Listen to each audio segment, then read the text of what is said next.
আপনি কি জানেন, আপনি যখন খাবার খাওয়া বন্ধ করে দেন, তখন আপনার শরীরের ভেতরে ঠিক কী ঘটে? চলুন দেখে নিই ধাপে ধাপে আপনার শরীর কিভাবে ভেঙে পড়ে। প্রথম ৬ থেকে ২৪ ঘন্টা আপনার শরীর জমানো গ্লুকোজ ব্যবহার করে কাজ চালায়, কিন্তু ৬ ঘন্টা পার হতেই শরীর কিটোসিস মোডে চলে যায়।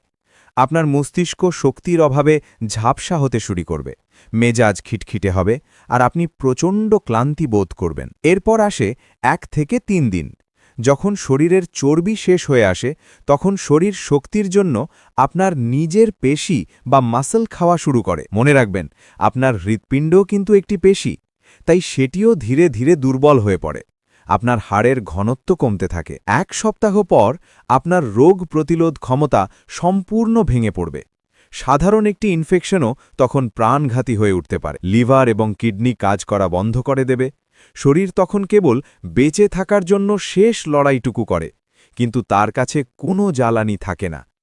খাবার কেবল স্বাদ নয়, এটি আপনার জীবনের জ্বালানি।